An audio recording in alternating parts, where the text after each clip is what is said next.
Hello बच्चों, स्वागत है आपका अपने चैनल डिफेंस ट्यूटर में। आज की इस वीडियो में आपको बताएंगे इंडियन कोस्ट गार्ड, नाविक, जीडी, डीबी और यांत्रिक के बच्चों के लिए मैथ्स के ऑफिशियल सैंपल पेपर के कंप्लीट सॉल्यूशन को। यहाँ पे आपको बता दें कि ये आपके सेक्शन 1 के मैथमेटिक्स होंगे और इसमें आपको 20 क्वेश्चंस पूछे जाते हैं। कितने क्वेश्चंस बच्चे? 20 क्वेश्चंस पूछे जाते हैं और 20 आउट ऑफ 20 टोटल क्वेश्चंस को यहाँ पे हम आपके कंप्लीट सॉल्यूशंस देने वाले हैं। वीडियो भले ही बड़ा हो जाएगा, लंबा होगा, लेकिन आपको सीखने के लिए मिलेगा। हमने आपको जीडी के एग्जाम से रिलेटेड जो सेक्शन 2 में मैथ्स और फिजिक्स पूछे जाते हैं उन दोनों के लिए ऑफिशियल सैंपल पेपर के सॉल्यूशंस दे दिए हैं। बहुत सारे बच्चों ने देखा है और जिन्होंने अभी तक उन सभी को नहीं देखा है तो जाकर उसे भी आप प्लेलिस्ट से देख सकते हैं। आपके प्लेलिस्ट का नाम होगा practice set, maths practice set और physics practice set. 2 practice set है जीडी वाले बच्चों के लिए, उन दोनों में जाइएगा, आपको ऑफिशियल पेपर भी उसी में मिल जाएगा। ठीक है, तो चलिए स्टार्ट करते हैं वीडियो को। वीडियो में आगे बढ़ते हैं और वीडियो में बढ़ने से पहले बच्चे आपसे रिक्वेस्ट रहेगा कि वीडियो अच्छा लगे तो लाइक ज़रूर कीजिएगा और चैनल को भी सब्सक्राइब कीजिएगा। तो आइए अपने क्वेश्चन नंबर 1 की ओर।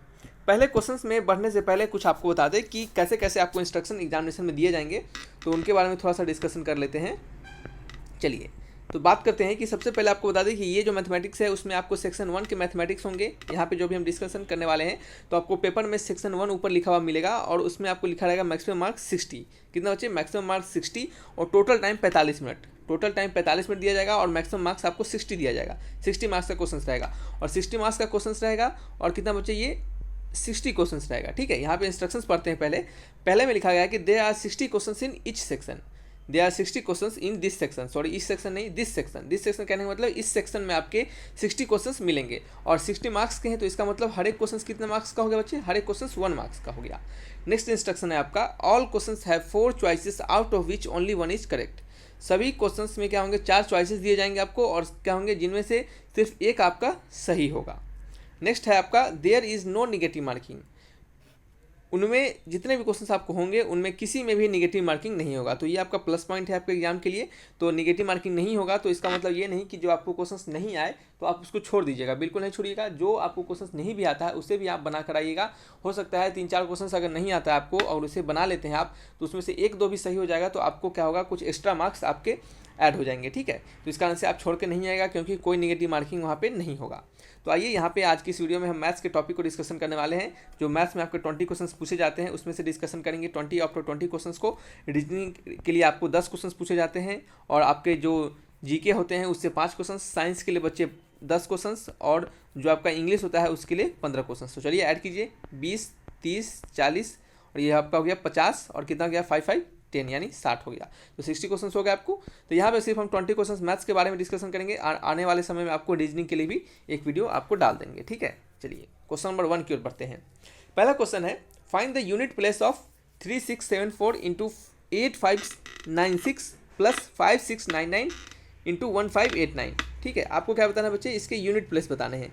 तो देखिए 3674, आपको इस क्वेश्चन को थोड़ा सा दिमाग लगा के बनाना है। क्वेश्चन बहुत ही सिंपल क्वेश्चन है, लेकिन आप अगर दिमाग लगा के थोड़ा सा अपने ब्रेन का यूज़ नहीं कीजिएगा तो ये क्या होगा बच्चे? आपको खामा आप बिना काम का कैलकुलेशन करने लगेगा। तो देखिए आपको एक थोड़ा सा चीज़ बताते हैं, थोड़ा सा एक हिंट्स आपको देते हैं कि कैसे इस क्वेश्चन को बनाएंगे। जब आप 23 को 22 से मल्टीप्लाई करते हैं तो देखिए क्या आता है। आप 3 2 6 लिखते हैं और 2 2 4 लिखते हैं।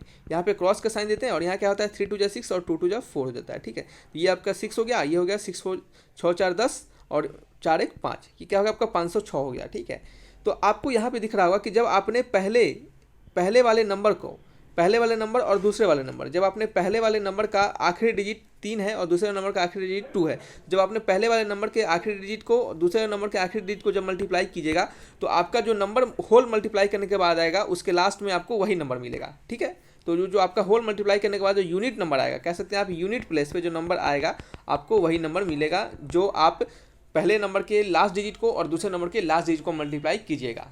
ठीक है, तो देखिएगा हम इसी आपको बेस्ट पे इस क्वेश्चन को बना के दिखाते हैं आपको। देखिए कैसे बन जाता है।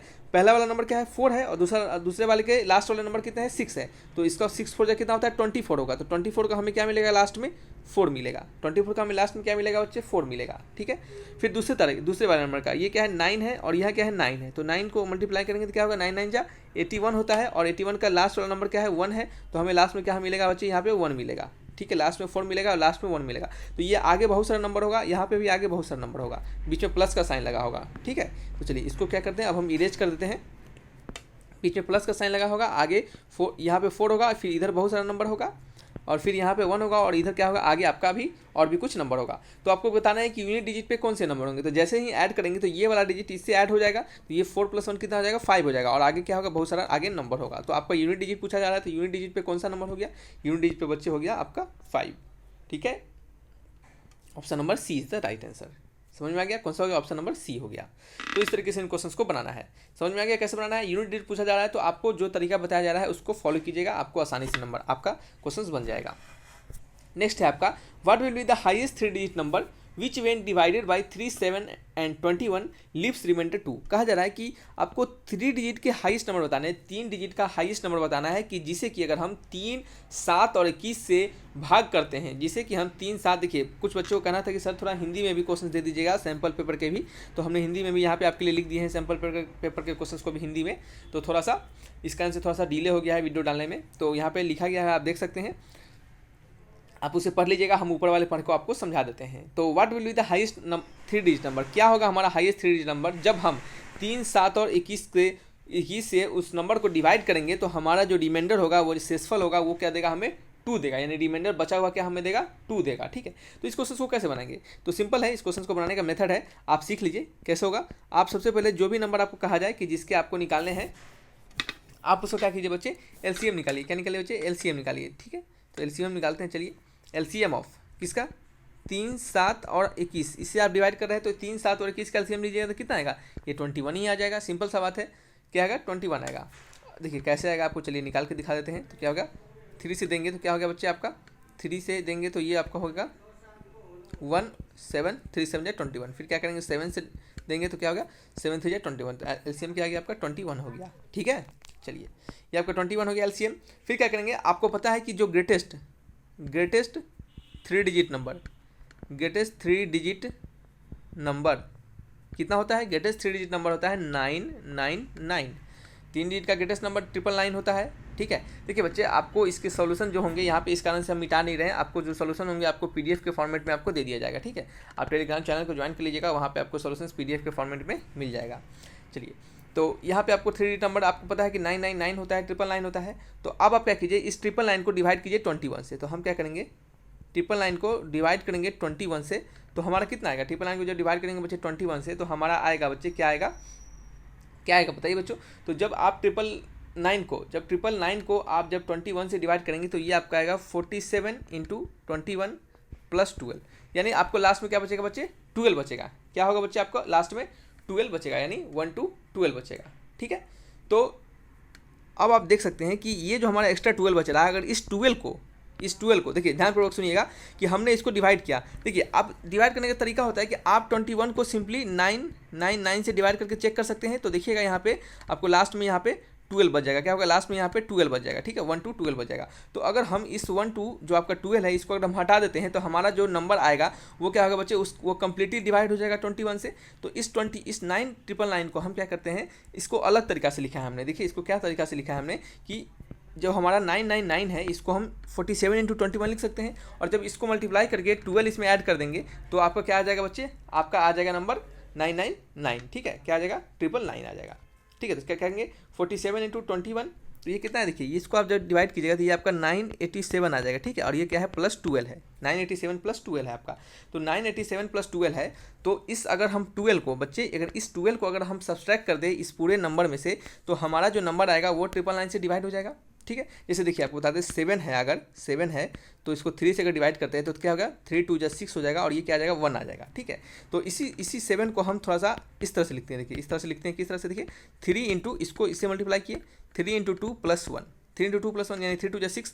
अगर यहाँ पे अगर इस 1 को अगर हम हटा दें तो 3 2 6 यानी क्या होगा बच्चे, हमारा ये 3 से डिवाइड हो जाएगा। तो इस 1 को हटा देंगे तभी तो डिवाइड होगा ना। तो बस यही प्रोसेस यहाँ पे हम अपनाएंगे। तो यहाँ पे जो हमारा नंबर होगा, क्या लिखेंगे, देन, यहाँ पे लिखते हैं बच्चे हम then the number divided, divisible लिख सकते हैं, बाय 21 इक्वल टू क्या हो गया 987। तो क्या गया हमारा जो नंबर होगा जो जिससे कि 21 से डिविजिबल हो जाएगा वो क्या होगा 987 होगा, क्योंकि इसमें से अब हम 12 को सब्ट्रैक्ट कर दिए। तो हमारा 21 से जो सब्ट्रैक्ट होने वाला नंबर कितना है हमारा 987 है। क्या कितना है बच्चे 987 है। और आपको कहा जा रहा है कि हमारा रिमाइंडर इसको डिवाइड करने के बाद हमारा रिमाइंडर इन सभी से डिवाइड हो तो हमारा रिमाइंडर 2 आना चाहिए। तो रिमाइंडर 2 कब आएगा बच्चे, रिमाइंडर 2 कब आएगा यहाँ पे लिख देते हैं, रिमाइंडर 2 कब आएगा। अब देखिए ये 21 से तो इसको हम डिवाइड करते हैं तो ये तो हमारा पूरा पूरा कट जाएगा, लेकिन अगर इसमें हम 2 ऐड कर देते हैं, इसमें अगर हम 2 ऐड कर देते हैं तो क्या करेंगे 987 में अगर हम +2 ऐड कर देंगे, क्या करेंगे बच्चे 987 में अगर हम +2 ऐड कर देंगे तो हमारा कितना आ जाएगा 989। यानी अब इस 989 को अगर हम 21 से डिवाइड करते हैं तो हमारा रिमाइंडर क्या आ जाएगा बच्चे 2 आ जाएगा। क्यों 2 आ जाएगा, क्योंकि हमने 2 एक्स्ट्रा यहाँ पे ऐड कर दिया। अगर ये 2 नहीं रहता तो ये आपका पूरा कंप्लीटली कट जाता, ठीक है। लेकिन हमने जब यहाँ पे 2 को एडिशन कर दिया, 2 का एडिशन कर दिया तो अब ये कंप्लीटली नहीं कटेगा और हमारा नंबर क्या आ जाएगा 989। और जब इस 989 को 21 से डिवाइड करेंगे तो हमारा जो रिमाइंडर बच जाएगा वो कितना बच जाएगा 2 बच जाएगा, ठीक है। तो क्या इसका आंसर होगा 989, यानी ऑप्शन नंबर डी। क्या हो गया बच्चे आपका ऑप्शन नंबर डी 989। चलिए नेक्स्ट क्वेश्चन की ओर बढ़ते हैं। नेक्स्ट क्वेश्चन है हमारा 2 पर्सन ए एंड बी। क्या है 2 person A and B are travelling, 2 person A and B travelling towards each other from P and Q.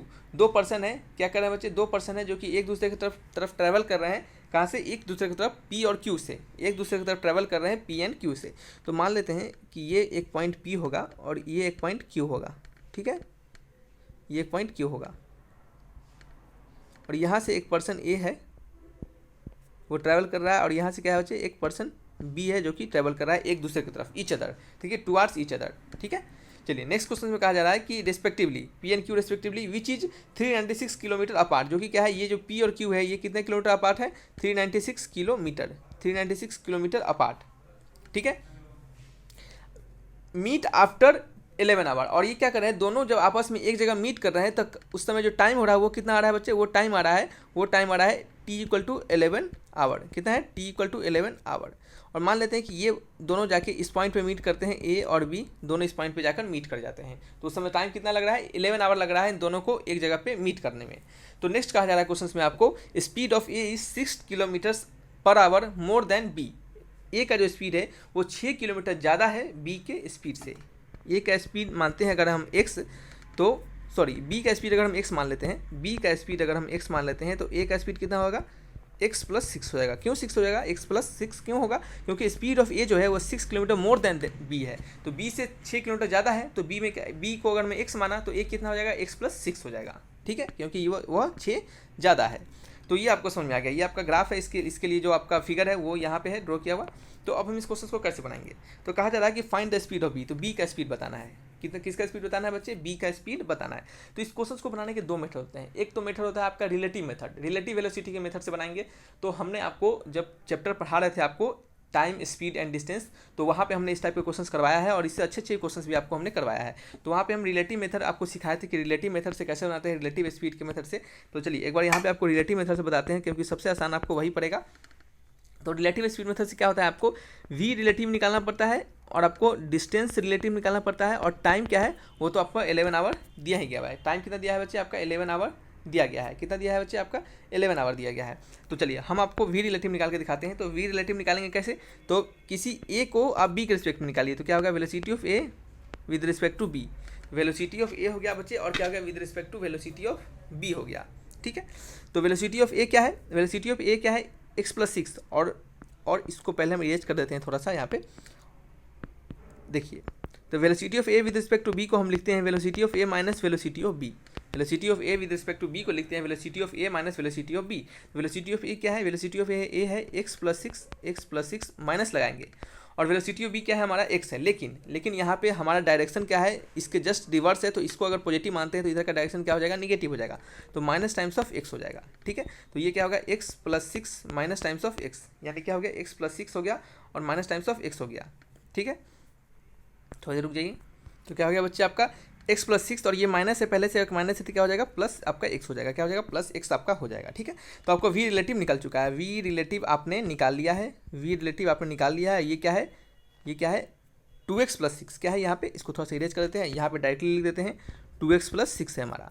फिर नेक्स्ट हम पेज लेते हैं और यहाँ पे आपको एस रिलेटिव निकाल के दिखाएंगे, या फिर कह सकते हैं डी रिलेटिव यानी डिस्टेंस रिलेटिव। यानी डिस्टेंस रिलेटिव कहने का मतलब दोनों के बीच का दूरी, दोनों आपके जो भी ए और बी है उनके बीच की दूरी कितना दी गई है, 396 दिया गया है, 396 दिया गया है। टाइम कितना दिया जा रहा है, रिलेटिव टाइम जो वहाँ पे जब मीट कर रहे हैं तो वो क्या होता है बच्चे, 11 आवर दिया जा रहा है। तो आपको क्या निकालना है, आपको निकालना है अब बी के वेलोसिटी को, किसके, बी के वेलोसिटी को। तो आपको पता है कि डिस्टेंस इक्वल टू होता है, डिस्टेंस इक्वल टू क्या होता है, distance equal to speed into time, distance equal to होता है बच्चे स्पीड इनटू टाइम, ठीक है, distance equal to speed into time.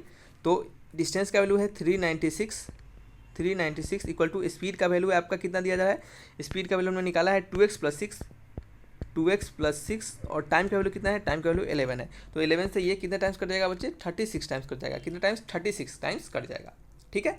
चलिए ये आपको कट गया और ये आपका हो गया कितना, 36 इक्वल टू 2x + 6 इधर आ गया तो कितना हो गया, 2x इक्वल टू 30, तो x का वैल्यू कितना आ गया, 15, क्या आ गया बच्चे, 15 किलोमीटर पर आवर हो गया, ठीक है, 15 kilometre per hour.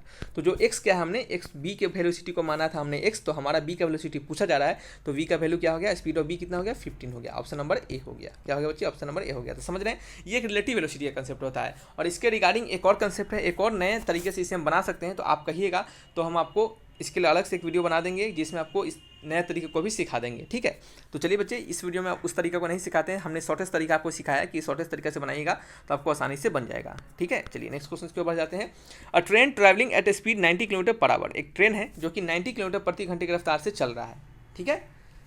Crosses a man standing on a platform in 8 second, एक आदमी को क्रॉस करता है जो कि क्या है, एक प्लेटफॉर्म पे खड़ा है, एक आदमी को क्रॉस करता है जो कि प्लेटफॉर्म पे खड़ा है, कितने, 8 सेकेंड में उसको क्रॉस कर जाता है। तो find the time taken by the train to cross the platform of length 250 kilometres. तो आपको बताना है कि ट्रेन को आखिर कितना समय लगेगा 250 मीटर वाले प्लेटफॉर्म को कवर करने में, यानी 250 मीटर वाले प्लेटफॉर्म को पूरा क्रॉस करने में।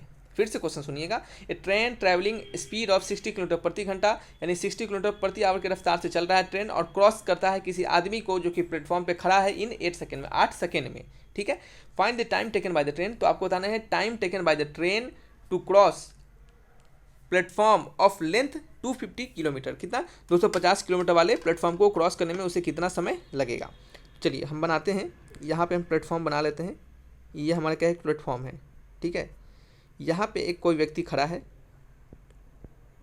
ठीक है, और इस व्यक्ति को ट्रेन को कवर करने में कितना, t इक्वल टू 8 सेकेंड लग जा रहा है, कितना सेकेंड, 8 सेकेंड। चलिए यहाँ पे नहीं, थोड़ा सा और जगह लेके बनाते हैं, नीचे बना देते हैं ताकि आपको और अच्छे से समझ में आएगा।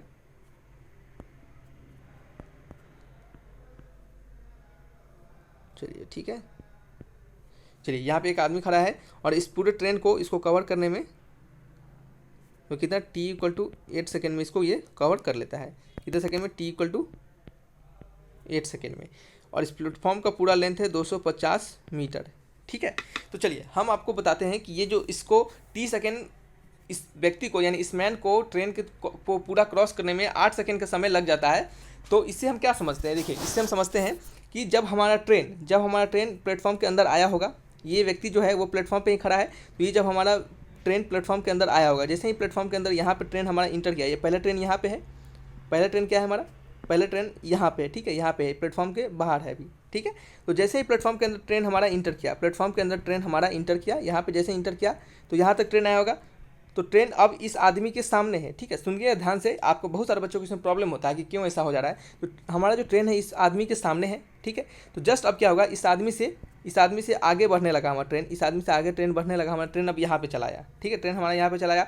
तो फिर इसको क्या करते हैं, इरेज करते हैं और मान लेते हैं कि ट्रेन हमारा अब यहाँ पे आ चुका है, ट्रेन का आधा डब्बा, पूरा डब्बा यहाँ निकल चुका है और लास्ट पॉइंट इस व्यक्ति पे है, इस व्यक्ति के सामने है, लास्ट ट्रेन का जो पॉइंट है इस व्यक्ति के सामने है। तो फिर जस्ट कुछ क्षण बाद उसके जो ट्रेन है हमारा उस व्यक्ति के सामने से भी हट के आगे चला गया। तो अब हम कहेंगे कि ट्रेन हमारा पूरा क्रॉस कर गया। तो इसका मतलब यही हुआ कि जब तक ट्रेन अपने पूरे लेंथ के बराबर डिस्टेंस ट्रेवल नहीं कर लेता है तब तक हम नहीं कहेंगे कि वो ट्रेन हमारा उस व्यक्ति से क्रॉस करके चला गया। तो ये जो हमारा जो डिस्टेंस ट्रेवल करेगा ट्रेन, वो कितना ट्रेवल करेगा, अपने पूरे डिस्टेंस के बराबर ट्रेवल करेगा। तो चलिए हम निकालते हैं, टाइम हमें कितना दिया जा रहा है, 8 सेकेंड दिया जा रहा है, और डिस्टेंस स्पीड कितना दिया जा रहा है, स्पीड दिया जा रहा है 90 किलोमीटर पर आवर। तो इसको हम जब मीटर पर सेकेंड में कन्वर्ट करेंगे तो 90 इंटू क्या हो गया, 5/18, तो क्या हो गया 5/18 हो जाएगा। तो इसका वैल्यू कितना आ जाएगा, इसका वैल्यू आपका जो ट्रेन का स्पीड होगा वो कितना आएगा, 25 मीटर पर सेकंड, क्या होगा 25 मीटर पर सेकंड हो जाएगा, ठीक है 25 मीटर पर सेकंड। तो आपको स्पीड ऑफ ट्रेन निकल गया, टाइम पता है तो आपको डिस्टेंस निकालना है। तो डिस्टेंस इक्वल क्या होता है स्पीड इंटू टाइम, और स्पीड का वैल्यू कितना है 25 है, टाइम का वैल्यू कितना है 8 है, तो 25 बटा कितना होता है 200 मीटर। तो ये जो डिस्टेंस आपका निकल रहा है बच्चे, ये डिस्टेंस क्या है, अभी हमने तुरंत आपको समझाया है कि ये जो डिस्टेंस है आपका, ये डिस्टेंस है आपका लेंथ ऑफ ट्रेन का।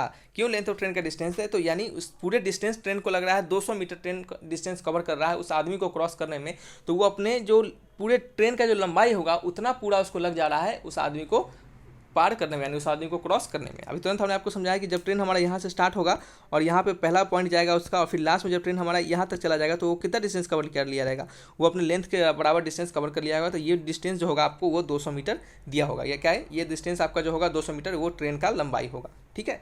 तो आपको ट्रेन का लंबाई अब पता चल चुका है। तो ट्रेन का लंबाई कितना होगा, ट्रेन लेंथ कितना हो गया बच्चे आपका 200 मीटर, ठीक है। ये आपको 200 मीटर ट्रेन का लंबाई पता चल गया। अब चलिए यहाँ पे हम आपको एक और बढ़िया सा कंसेप्ट सिखाएंगे जस्ट इस क्वेश्चन को बताने के बाद, तो उसको भी ध्यान से सुनिएगा कि आखिर आपके एग्जामिनेशन में नेक्स्ट तरीका जो क्वेश्चन बनेगा वो कैसा बन सकता है। तो अब मानते हैं कि हमारा जो प्लेटफॉर्म होगा वो ये होगा प्लेटफॉर्म हमारा, ठीक है। ये क्या होगा हमारा प्लेटफॉर्म होगा, ठीक है। अब चलिए क्या करेंगे यहाँ पे कि जब हमारा ट्रेन हमारा उस व्यक्ति को जब क्रॉस किया होगा, तो ट्रेन अब हमारा कितना 200 मीटर चल चुका है। ट्रेन हमारा कितना चल चुका है बच्चे 200 मीटर चल चुका है, और इस टोटल लंबाई कितना है, टोटल लंबाई 250 मीटर है, ठीक है।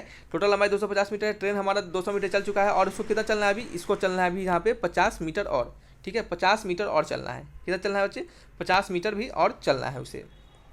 देखिए जो 250 किलोमीटर है ना, तो आप इसको क्या कीजिए 250 मीटर कर लीजिए, क्योंकि क्या है क्वेश्चन आप अगर किलोमीटर करके बनाइएगा तो क्वेश्चन का आंसर मैच नहीं करेगा और क्या होगा गड़बड़ हो जाएगा, ठीक है। तो आप इसको क्या कीजिए, किलोमीटर गलती से छपा हुआ है तो आप क्या कीजिए उसको 250 मीटर कर लीजिए। कितना कर लीजिए इसको 250 मीटर कर लीजिए, ठीक है। चलिए हम इसको क्या करेंगे 250 मीटर कर लेंगे। तो अब हमारा जो ट्रेन का लंबाई हमें पता चल चुका है, लेंथ ऑफ ट्रेन कितना दिया है 200 मीटर है, लेंथ ऑफ प्लेटफॉर्म कितना है 250 मीटर है, ठीक है। और अब क्या निकालना है आपको निकालना है टाइम निकालना है, ठीक है। टाइम निकालना है, स्पीड दिया है, स्पीड कितना है आपको, स्पीड है आपका 25 मीटर पर सेकेंड। अभी भी स्पीड तो ट्रेन का वही रहेगा। तो अब पूरा एकदम ध्यानपूर्वक सुनिएगा कि ट्रेन हमारा 200 मीटर चल चुका है और इस ट्रेन को अब प्लेटफॉर्म को कवर करना है, पूरा प्लेटफॉर्म को क्रॉस करना है, ना कि आदमी को क्रॉस करना है। तो ट्रेन को अब पूरा प्लेटफॉर्म को क्रॉस करना है। तो प्लेटफॉर्म को जब क्रॉस करेगा ट्रेन हमारा, तो उसको हम कैसे मानेंगे कब हमारा प्लेटफॉर्म को क्रॉस करेगा, जब ये पूरा 250 मीटर का दूरी चल जाएगा ट्रेन हमारा, और जब ट्रेन हमारा यहाँ पर रहेगा आगे, इसका लास्ट जो छोर होगा ट्रेन का वो होगा बच्चे, वो इस आपके जो प्लेटफॉर्म होगा वो इसके इन पॉइंट पे होगा। तो इसका मतलब कि ट्रेन हमारा जब तक आगे 200 मीटर अपने लंबाई के इतना और एक्स्ट्रा नहीं चल जाता है, तब तक हम नहीं कहेंगे कि ट्रेन हमारा पूरा प्लेटफॉर्म को क्रॉस कर गया। तो बच्चे यहीं पे कंफ्यूज हो जाते हैं। सिंपली क्या करते हैं 250 को क्या करते हैं बच्चे, टाइम निकालने के क्या करते हैं डिस्टेंस अपॉन स्पीड कर देते हैं, और 250 को क्या करते हैं स्पीड से डिवाइड कर देते हैं, तो उनका टाइम आ जाता है। तो वो क्या होता है आपका गलत आंसर हो जाता है। तो आपको क्या करना है, ऐसा नहीं करना है, आपको जो टोटल डिस्टेंस कवर करना है, टोटल डिस्टेंस जो कवर करेगा ट्रेन क्रॉसिंग करने के लिए प्लेटफॉर्म को, वो कितना होगा 200 प्लस 250। समझ में आ गया कंसेप्ट। तो कितना हो गया ये आपका 450 मीटर हो जाएगा। और आपको टाइम निकालना है, तो टाइम इक्वल होता है डिस्टेंस अपॉन स्पीड। तो ये आपका हो गया 450 अपॉन स्पीड कितना है 25 है। तो जब इसे आप क्या कीजिएगा, इसको कैलकुलेट कीजिएगा तो आपका कितना आ जाएगा 18 सेकंड, यानी उसको ट्रेन को 18 सेकंड लगेगा पूरा प्लेटफॉर्म को कवर करने के लिए। यानी ऑप्शन नंबर सी क्या होगा बच्चे, इसके रिगार्डिंग बिल्कुल सही आंसर होगा। समझ रहे हैं आप, क्या होगा आंसर ऑप्शन नंबर सी होगा। तो इस तरीके से क्वेश्चंस को बनाना है। तो देखिए आपको एग्जाम में यहाँ पे एक एक्स्ट्रा काम आपसे करवा दिया गया है, यहाँ पे एक बच्चे एक्स्ट्रा काम करवा दिया गया है, और वो काम है एक्स्ट्रा आपका ये जो आपका ट्रेन का लेंथ है 200 मीटर, ये इस ट्रेन का जो लंबाई होता है, जनरली आपको ट्रेन का लंबाई क्वेश्चंस में दिया जाता है। जब क्वेश्चंस को थोड़ा छोटा बनाना होता है तो आपको ये जो 200 मीटर का लंबाई है ये आपको वहाँ पर क्वेश्चंस में एकदम बिल्कुल मिल जाएगा, और आपको प्लेटफॉर्म का लेंथ भी मिल जाएगा। और जो आपको दिमाग लगाना है, यानी ये टोटल डिस्टेंस सिर्फ इसको आपको दिमाग लगाना है। ये जो एक्स्ट्रा हमने अभी काम किया है ये आपको वहाँ पे नहीं करना पड़ेगा, लेकिन सैम्पल पेपर में इस टाइप के क्वेश्चंस दिए गए हैं तो आपको प्रैक्टिस करना जरूरी है, ठीक है। तो यहाँ पे आपको थोड़ा सा काम घटा सकता है। इस तरह से देखिए कि ट्रेन का लंबाई ही यहाँ पे पहले आपको दे दे, तो आपको ये जो इतना काम हमने किया है ये आपको नहीं करना पड़ेगा, ठीक है। चलिए नेक्स्ट क्वेश्चन की ओर बढ़ते हैं। There are three numbers A B and C, A is 50% of C. ये क्या है बच्चे आपका 50% ऑफ सी है। तो 50% ऑफ सी कहने का मतलब 50/100 इंटू सी, यानी क्या है c/2 हो गया, ठीक है।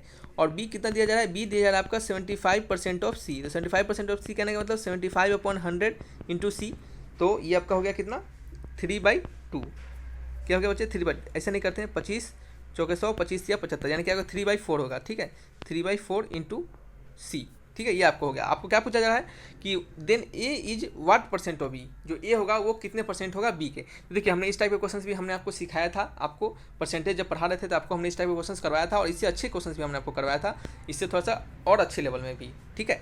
तो कैसे आप निकल गया कि ए जो है हमारा वो कितना परसेंट ऑफ बी है, तो मान लेते हैं कि ए जो है हमारा x% ऑफ बी है। तो ए अगर x% ऑफ बी है तो इसका मतलब क्या होगा, A equal to x/100 into B, A equal to x/100 into B हो गया, वही होगा ना। तो a equal to x/100 into B, तो आपको यहाँ से x निकालना है। तो हम क्या करेंगे, इस a को अगर b के टर्म में ला दे, इस a को अगर हम b के टर्म में ला दे तो b से b हमारा कट जाएगा। मान लेते हैं इस a को हम b के टर्म में लाते हैं, 18/5 b ला देते हैं, और इधर क्या है x/100 है इंटू b है, तो b से b कट जाएगा और यहाँ से हम x फाइंड कर लेंगे, ठीक है। तो क्या करेंगे, हम इस a को b के टर्म में लाने की कोशिश करते हैं। तो देखते हैं हमारा जो गिवन कंडीशन है उसके साथ हम इस a को b के टर्म में ला पाते हैं या फिर नहीं ला पाते हैं। देखिए a का वैल्यू आपको c/2 है, तो c का वैल्यू यहाँ से निकाल लेते हैं। c का वैल्यू यहाँ से क्या हो जाएगा, c का वैल्यू यहाँ से हो जाएगा 4b/3 इक्वल टू सी, और यहाँ पे हम पुट कर देंगे। तो a इक्वल टू क्या हो गया 1/2 इंटू 4b/3, ठीक है। तो ये क्या हो गया आपका 4/6 हो गया इंटू बी हो गया, क्या हो गया 4/6 हो गया इंटू बी हो गया। देखिए तो कुछ गलत तो नहीं हो रहा है, 4b/c इंटू 4b/3 ये c का वैल्यू हो गया, और c को हमने यहाँ पुट किया तो 4 क्या हो गया 6 हो गया, 4/6 सॉरी एक सेकेंड कट भी तो सकता है ना, तो 2 2 4 हो गया, तो क्या हो गया 2b/3 क्या हो गया 2b/3। तो a को आपने क्या निकाला, a को आपने निकालिया b के टर्म में, 2b/3 अपने a को b के टर्म में निकाल लिया, और इसको क्या करेंगे अब हमने वैल्यू में पुट करेंगे। a इक्वल टू क्या है हमारा, हमने माना है x/100 इंटू बी, और a को हमने क्या निकाला है, a को हमने निकाला है 2b/3, तो 2b/3 कर देंगे equal to x/100 into B हो गया। तो x से आपका सॉरी b से आपका b कट जाएगा, और क्या बच जाएगा, ये आपका बच जाएगा x इक्वल टू 200/3, क्या बच जाएगा आपका x इक्वल टू 200/3 बच जाएगा। तो जब आप 200/3 को क्या करेंगे, 200 को 3 से डिवाइड करेंगे तो आपका कितना आएगा, ये आपका आएगा x इक्वल टू 66.66%, ठीक है, क्या होगा 66.66%। तो ऑप्शन मैच करेंगे, चलिए मैं देखिए कौन सा ऑप्शन मैच कर रहा है, यानी ऑप्शन नंबर ए हमारा मैच कर रहा है, ठीक है। चलिए नेक्स्ट क्वेश्चन की ओर बढ़ जाते हैं। नेक्स्ट क्वेश्चन है हमारा, ए क्या है 36% ऑफ बी है, बी क्या है 6% ऑफ सी है, सी का वैल्यू 100 दिया जा रहा है, तो ए का वैल्यू क्या होगा, ठीक है। ये भी सिंपल क्वेश्चन है। ए इक्वल टू क्या है बच्चे 36% ऑफ बी है, तो ए को क्या लिखेंगे हम 36/100 इंटू बी, बी क्या है 6% ऑफ सी है, तो 6/100 इंटू सी, ठीक है 6/100 इंटू सी लिखेंगे। तो आपको क्या जा रहा है कि ए का वैल्यू पूछा जा रहा है कि ए किसके बराबर है, ठीक है। तो ए किसके बराबर है, सॉरी 36% ऑफ सी है, तो हमने 36% ऑफ सी लिखा, तो ए इज इक्वल टू ए किसके बराबर होगा, ए किसके बराबर होगा। चलिए कैसे निकालेंगे इसको हम, ए किसके बराबर होगा। तो इसको निकालने के लिए क्या करेंगे हम, ये बी हमारा क्या है सी के टर्म में है, और ए क्या है हमारा बी के टर्म में। तो क्या करते हैं यहाँ पे सी का वैल्यू पहले पुट कर देते हैं। तो सी का वैल्यू पुट करेंगे, सी का वैल्यू जब 100 दिया जा रहा है तो यहाँ पे 6/100 इंटू 100, तो ये कट गया, और क्या हो गया हमारा बी का वैल्यू 6 आ गया, तो बी का वैल्यू 6 यहाँ पे पुट कर देंगे। तो ए का वैल्यू क्या हो जाएगा 36 इंटू 6/100, क्या होगा 36 इंटू 6/100 हो गया। तो इसको कैसे फाइंड करेंगे, 36 इंटू 6 इक्वल टू वैल्यू होता है बच्चे 216/100, तो 216/100 यानी 2.16। तो ए का वैल्यू कितना आ गया बच्चे, ए का वैल्यू आ गया 2.16, ए का वैल्यू कितना आ गया, ए का वैल्यू आ गया 2.16। ऑप्शन मैच कीजिएगा 2.16 यानी ऑप्शन नंबर सी, ठीक है।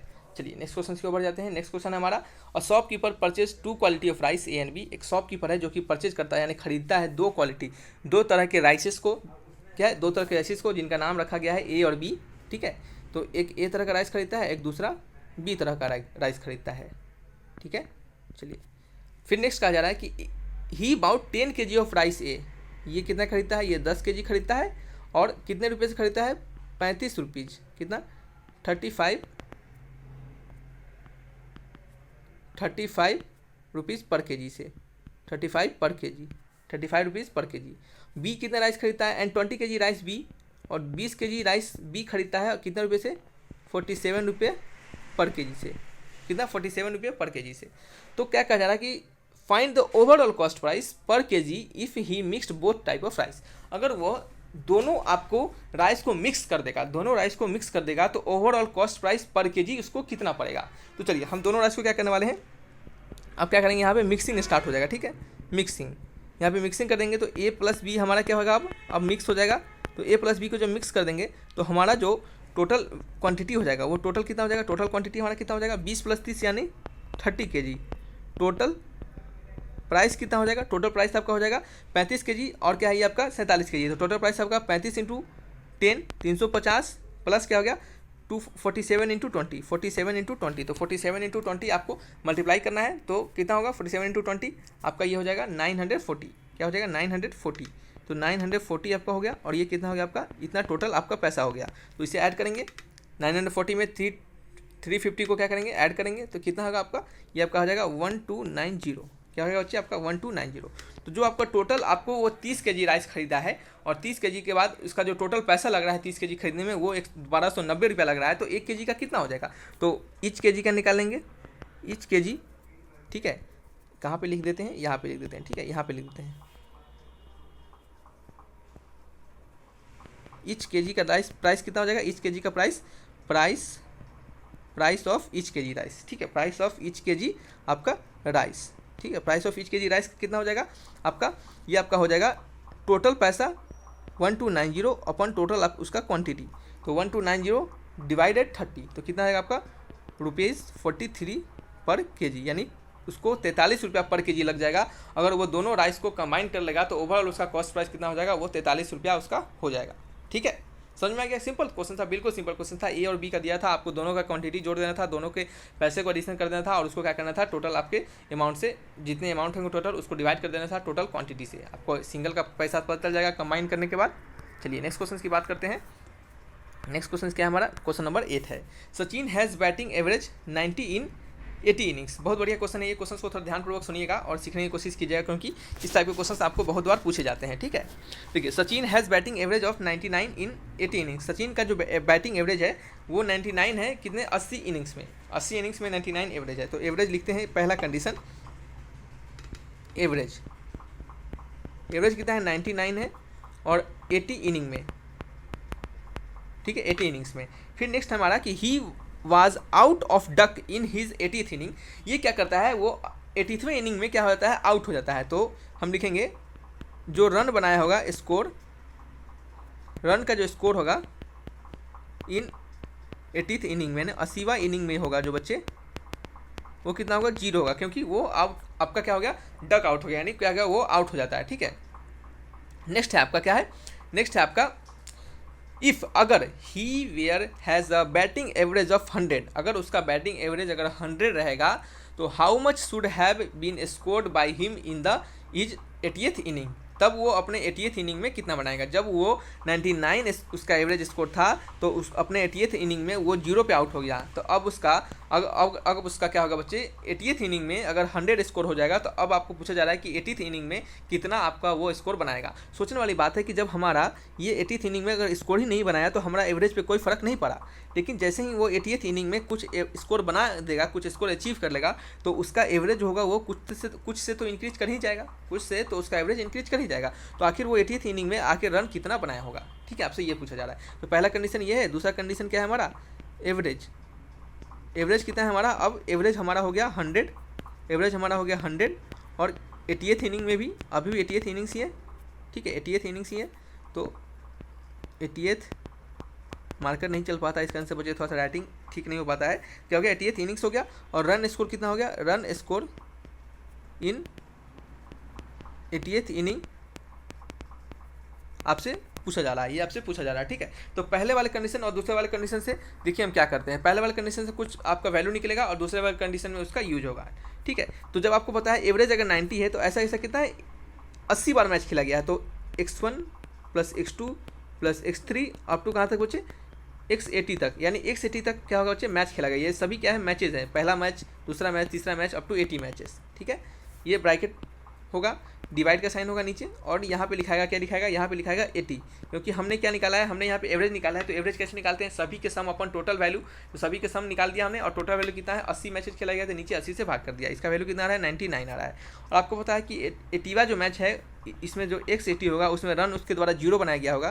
तो ये x1 + x2 + x3 प्लस क्या है बच्चे, x80 तक और ये क्या होगा, x80 के जगह क्या लिख सकते हैं हम, यहाँ पे x79 प्लस x80 की जगह पे 0 लिखेंगे। क्यों? क्योंकि उसने उस मैच में स्कोर ही नहीं बनाया, क्योंकि वह आउट हो गया था। ठीक है, तो यहाँ से x1 plus x2 plus x3 plus x4 up to कहाँ तक x79 का वैल्यू जो होगा 99 इंटू 80, 99 इंटू 80 की जगह तो कितना आएगा 720 आ जाएगा। ठीक है, क्या होगा इससे 720 हो जाएगा।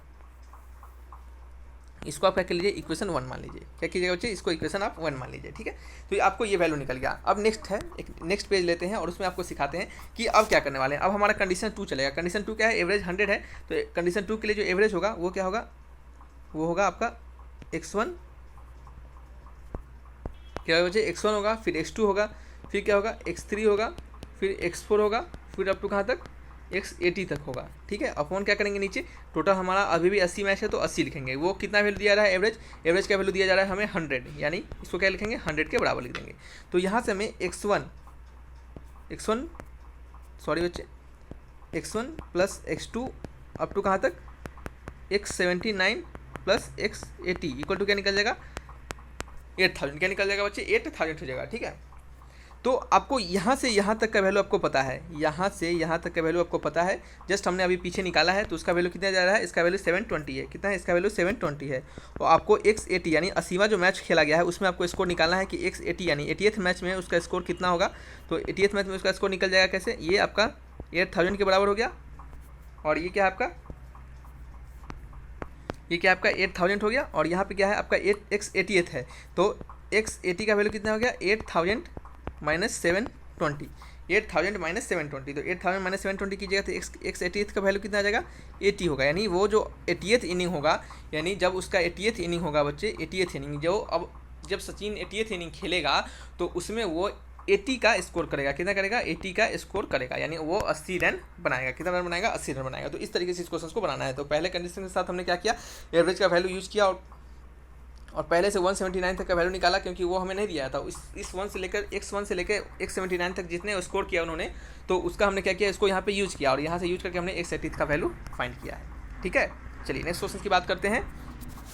A and B together can complete a particular task in 4 days. A और बी जो है वो एक साथ मिलकर कितने 4 दिन में किसी काम को कर रहा है। A alone complete the task in 6 days, और ए जो है वो अकेले 6 डेज में कर रहा है। तो how many days B complete task if the task he works alone. यानी कहा जा रहा है कि ए बी टुगेदर मिलकर 4 दिन में किसी काम को कर रहा है। ए जो है अकेला 6 दिन में कर रहा है, तो बी जो है बच्चे वो अकेला कितने दिन में उस काम को करेगा। ठीक है, ये कहा जा रहा है आपसे। तो ए प्लस बी का टोटल काम 4 दिन में लग रहा है। ठीक है, तो ए प्लस बी का एक दिन का वर्क कितना होगा, ए प्लस बी का 1 डेज का वर्क, ए प्लस बी का 1 डेज वर्क कितना होगा बच्चे, वो होगा आपका 1/4। टोटल 4 डेज है तो क्या होगा, एक दिन का कितना होगा 1/4 होगा। ए का 1 डेज का वर्क कितना होगा, ए का अकेला एक दिन का काम कितना होगा, ए का अकेला एक दिन का काम होगा, टोटल 6 दिन तक करेगा अकेला करेगा, तो इसका होगा 1/6 हो जाएगा। तो 20 का क्या निकालना है बच्चे, 20 का 1 डे, यानी बी जो है वो अकेले एक कितना काम करेगा। ठीक है, अकेले उसको काम करने में कितना समय लग जाएगा। ठीक है, तो बी का 1 डेज का वर्क कैसे निकालेगा, टोटल ए का 1/4 है और बी का क्या है 1/6 है। तो 1/4 माइनस 1/6, इसको क्या होगा बच्चे 1/4 माइनस 1/6 कितना होगा बच्चे 1/12 होगा। क्या होगा 1/12 होगा। समझ में आ रहा है, 1/12 होगा। तो यहाँ से हमें क्या पता चला कि बी का जो एक दिन का काम है वो एक दिन में 1/12 काम करेगा। ठीक है, तो इसका टोटल कितना लगेगा, उसको बी को टोटल कितना लगेगा, B can complete work alone, क्या है B can complete work alone, कितना दिन में लगेगा उसको 12 डेज। क्या लगेगा 12 डेज, यानी जस्ट इसके रिसिप्रोकल कर देंगे। ठीक है, तो क्या हो गया हमारा 12 डेज, यानी बी को काम करने में कितना लगेगा सिंगल, वो 12 दिन लग जाएगा। ए प्लस बी को 1/4 दिन लगता है एक दिन का काम करने में, ए को अकेले एक दिन का काम करने में 1/6 लगता है, बी को एक दिन का काम करने में 1/4 माइनस 1/6 यानी 1/12 लगता है। तो बी पूरा कंप्लीट कितना करेगा 12 दिन में कर लेगा। ठीक है, एक दिन में 1/12 करता है तो 12 दिन में टोटल कर लेगा। ठीक है, चलिए नेक्स्ट का बात करते हैं। नेक्स्ट क्वेश्चन हमारा, with the perimeter of rectangle is 138 metre. अगर पेरीमीटर ऑफ रेक्टेंगल जो है हमारा अगर 138 मीटर है and the difference between length and breadth is 7 metre. Difference between जो लेंथ एंड ब्रेथ है, तो मान लेते हैं कि लेंथ जो हमारा होगा, लेंथ जो हमारा होगा एक्स होगा एंड ब्रेथ जो होगा वो कितना होगा वाई होगा। लेंथ हमारा एक्स होगा और ब्रेथ हमारा वाई होगा। तो उनके बीच का डिफरेंस, यानी कहा जा रहा है कि difference between the length and breadth is 7, यानी एक्स माइनस वाई का वैल्यू 7 दिया जा रहा है। तो what is the area of rectangle, तो रेक्टेंगल का एरिया, सॉरी एरिया क्या कहा जा रहा है, या पेरीमीटर कहा जा रहा है। क्या पूछा जा रहा है बच्चे, आपको पेरीमीटर पूछा जा रहा है। तो पेरीमीटर ऑफ सॉरी एरिया पूछा जा रहा है ना, तो एरिया ऑफ रेक्टेंगल आपको पूछा जा रहा है। तो स्क्वायर यूनिट यहाँ पे दिख रहे हैं, यूनिट क्या है, स्क्वायर यूनिट में है तो एरिया ही पूछा जाएगा। तो एरिया आपसे पूछा जा रहा है। तो एरिया ऑफ क्या होता है बच्चे, एरिया ऑफ आपका जो रेक्टेंगल होता है वो कितना होता है, एक्स इंटू वाई होता है। ठीक है, एक्स इंटू वाई होता है। तो हमें एक्स और वाई का वैल्यू फाइंड कर लेंगे, तो हम एक्स इंटू वाई निकालेंगे एरिया।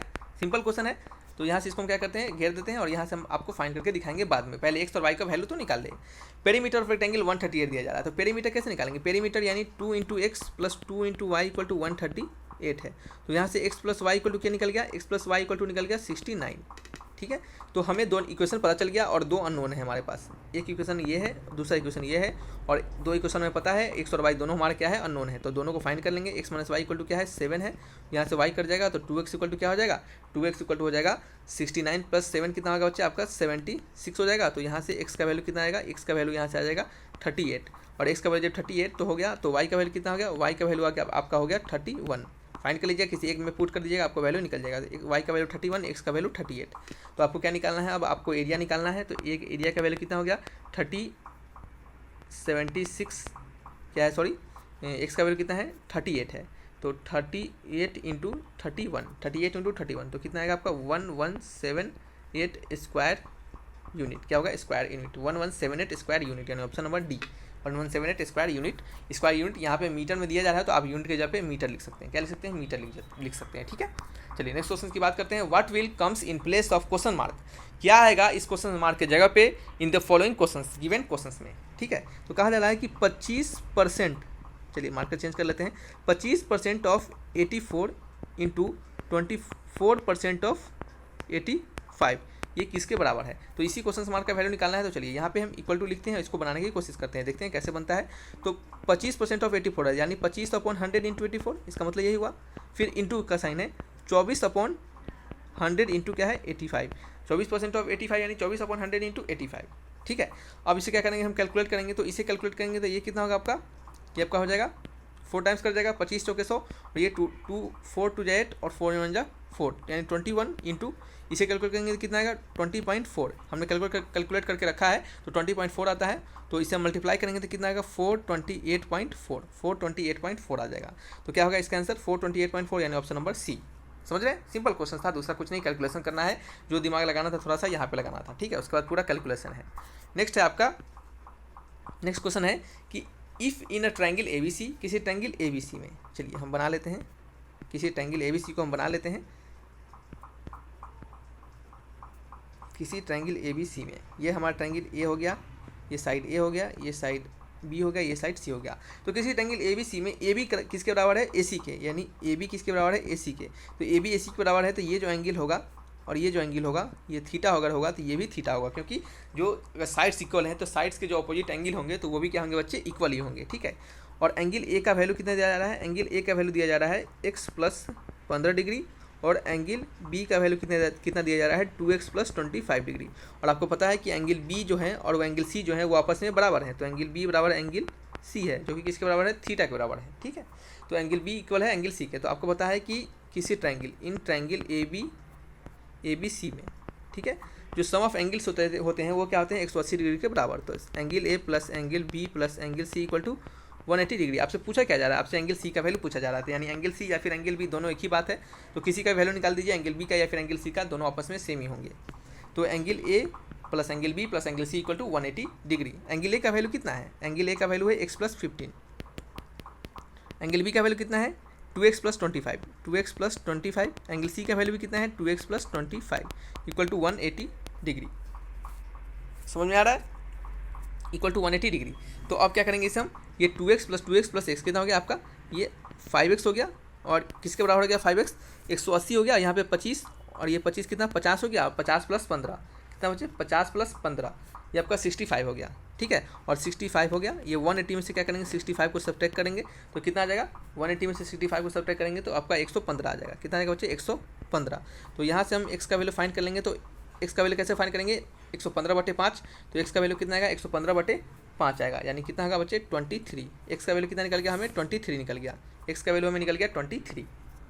कितना आ गया बच्चे, x का वैल्यू 23। तो आपसे पूछा जा रहा है एंगल C का वैल्यू, तो एंगल C किसके बराबर है 2x प्लस 25 के बराबर है। तो 23 इंटू 2 करेंगे, कितना होगा बच्चे आपका 46 हो जाएगा।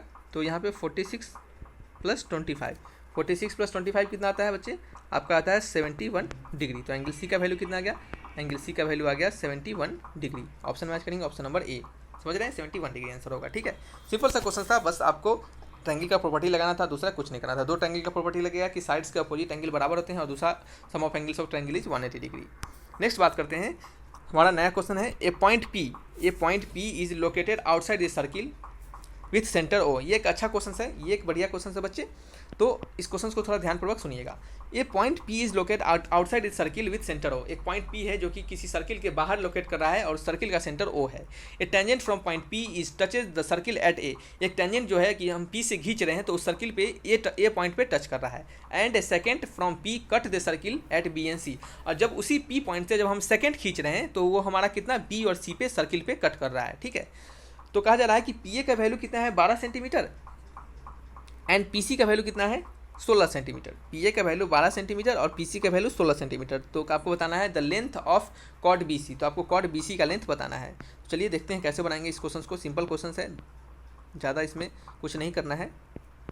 देखिए एक सर्किल है हमारा, क्या है बच्चे, यही एक सर्किल है, मान लेते हैं यही एक सर्किल है। इस सर्किल को हमने माना और इस सर्किल से क्या है, किसी अनदर पॉइंट पी से क्या किया जा रहा है बच्चे, टेंजेंट खींचा जा रहा है। क्या किया जा रहा है, टेंजेंट खींचा जा रहा है। तो चलिए हम खींचते हैं टेंजेंट।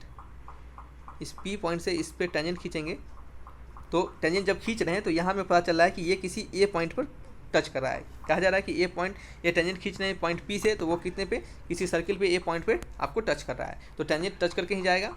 चलिए नेक्स्ट क्या करने वाले हैं, फिर एक और आपको खींचते हैं लाइन, फिर एक और आपको लाइन खींचेंगे और वो क्या होगा बच्चे, ये आपका सेकंड होगा। सेकंड होगा कहने मतलब कि टेंजेंट को वो किसी दो भागों में काट कर जाएगा, तभी तो सेकंड होगा। तो ये जब ये टेंजेंट को दो भागों में कह रहे हैं, सर्किल को दो भागों में काट कर जाएगा, तो इस सर्किल का वैल्यू दो भागों में काट कर जा रहा है, तो इसका बी हो रहा है और ये सी हो रहा है। कहा जा रहा है कि जब हमारा पी से सेकंड खींचा जा रहा है तो वो बी और सी पे कट कर रहा है। तो बी और सी हमने मान लिया कि बी ए सी पे कट कर दिया। चलिए अब आपको बस थोड़ा सा दिमाग लगाना है। अब क्या लगाना है, थोड़ा सा दिमाग लगाना है। इस पॉइंट पे हमारा सेंटर होगा, क्या होगा, इस पॉइंट पे हमारा सेंटर होगा, और इस सेंटर से बच्चे, इस सेंटर से जो भी हम लाइन खींचेंगे, इस सेंटर से हम जो भी लाइन खींचेंगे नीचे की ओर, इस सेंटर से जो भी लाइन खींचेंगे हम नीचे की ओर इस सेकंड पे, तो वो क्या होगा, आपस में बच्चे हमेशा परपेंडिकुलर होगा। आपने पढ़ा होगा कि किसी भी सर्किल से, किसी भी बच्चे सर्किल पे अगर सेकंड खींचा गया हो और उससे सेंटर से हम कोई भी लाइन खींचते हैं इस सेकंड पे, तो वो क्या होता है, परपेंडिकुलर होता है और इस सेकंड को दो भागों में बांटता है। इस सेकंड को दो भागों में बांटता है। दो भागों में बांटता है कहने का मतलब, अगर ये बी होगा और ये सी होगा, अगर ये ई होगा, तो इसका मतलब होगा बी ई इक्वल टू सी ई। ठीक है, क्योंकि ये सेकंड है और इस पर परपेंडिकुलर डाल रहे हैं, तो ये दो भागों में बांटेगा। ये आपका प्रॉपर्टीज़ है। क्या है, ये आपका प्रॉपर्टीज़ आपने सर्कल में पढ़ा होगा। चलिए एक तो पॉइंट ये हो गया। अब हम नेक्स्ट क्या करने वाले हैं, नेक्स्ट करने वाले हैं इस P को इस O से ज्वाइंट करेंगे। इस P को इस O से ज्वाइंट कर देते हैं, ठीक है। और एक और लाइन खींचेंगे हम, जो कि वो क्या होगा, आपको इस O से इस टेंजेंट पे, इस O पे इस टेंजेंट पे, तो ये क्या होगा आपका, ये भी आपका आपस में क्या होगा बच्चे, ये भी आपका परपेंडिकुलर होगा। ठीक है, परपेंडिकुलर होगा। इसको हमने O माना है, तो इसको हम क्या मान लेते हैं, E मान लेते हैं। क्या मान लेते हैं, E मान लेते हैं। तो आपको अभी तुरंत हमने सिखाया है कि BE जो होगा वो किसके बराबर होगा, EC के। BE जो बराबर होगा वो किसके बराबर होगा, EC के। तो यहाँ से हम क्या लिख सकते हैं कि जो हमारा BC है वो क्या है, 2 टाइम्स ऑफ BE है। BC जो है वो 2 टाइम्स ऑफ BE है। अगर हम BE फाइंड कर ले तो हमें BC मिल जाएगा। और आपको क्वेश्चन में किसको फाइंड करना है, आपको क्वेश्चन में BC को फाइंड करना है। तो BC को फाइंड करने के लिए अगर हम BE फाइंड कर ले तो हमें मिल जाएगा।